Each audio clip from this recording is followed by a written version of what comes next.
So people have been, talking about cattle ranching, cattle ranching. Let's be honest with ourselves. Cattle ranching cannot work in Nigeria. It cannot work because people that talk about this cattle ranching are those people who don't understand the implications of cattle ranching as a cattle farmer. For example, now on this farm, I have 21 cattle, but there's only 2 are in the farm because these ones are pregnant. So I have to bring them back from where they usually stay, which is on the field, where they eat, which is what people call open grazing. Now, but the only difference between me and the kind of open grazing that Fulani herdsmen do is that my cows are tethered, so they cannot roam about or go and destroy people's crop. They are tethered with a rod and a rope, so they only graze within that particular area. That's the only difference, which is what I think that most people should be practicing. But even though it's more of a traditional system, but I still use it though. Now, why won't cattle ranching work in Nigeria? See, the profitability of cattle farming lies in the fact that you are getting free grass. It's as simple as that. Because if you check it out, cows take almost 2 years, 3 years to mature before you can sell a cattle for 100 and something thousand upwards. So imagine when you're buying feed, when you're buying concentrated feed, when you're buying maize, wheat chaff, wheat offal, maize bran, rice bran, and you're feeding your cow for 2 years before it matures. What are you going to make after 2 years? Nothing. You even find out that you have spent more than you have, gotten. So cattle ranching doesn't make sense. And that's why I always tell people, why do you think that, even the Fulani people that are being told to get into cattle ranching are not taking it serious? Because they understand the implications. It will kill their business for them. Like, I tried a cattle zero grazing system some time ago, some months ago, and I know how much I spent. And I was not asking myself, how much will I now sell the cattle if I'm spending this amount of money trying to bring in feed for them or trying to bring in concentrate for them? Those people that do intensive farming, intensive farming can only be done in most cases if you are doing dairy farming. That means you need your cows to be at one particular spot. You feed them and they produce for you milk. That's the only time it will work well.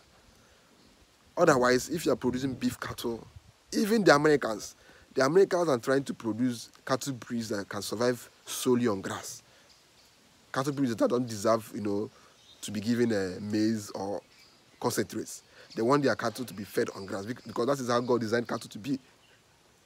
They are ruminant animals, they are herbivores. They need to be eating grass consistently. So if you keep your cattle confined in an area, feeding them only concentrates, it's not that profitable. Unless you are fattening your cows for like 2 months, 90 to 100 days, and you set them off, and they gain weight. Because if you keep your cattle in a place and you are feeding them for like 2 years, what is not going to be your profit? Now, the only solution to this cattle, for me, this is my personal opinion, the only solution to this cattle farmer clash, because somebody will be saying, this guy is saying cattle ranching cannot work. What is now his suggestion? My suggestion is simple. If the government, because individuals cannot do this thing. Okay, imagine me now, I go and buy 100 acres of land and put my cows. I cannot afford that. That's the simple truth of the matter. But whereas, since the government are the ones that own the land, what they can easily do is, okay, they'll be like, since this farmer's header issue has been going on for long, why don't we map out in each state, map out probably 1 million acres, 1 million hectares of land, and tell all the cattle farmers in that state, go there, settle down there, you cannot graze within that area. It's simple. Every farmer will go there because all of us want free grass for our animals. You can't expect me now to be buying grass or buying concentrates for these my animals when they are here for breeding and not for fattening. If it's fattening, it's a whole different ballgame. But they are here for breeding purposes. So you don't expect me to spend 2 years or 3 years feeding one cattle. How much do I not sell it? It doesn't make sense.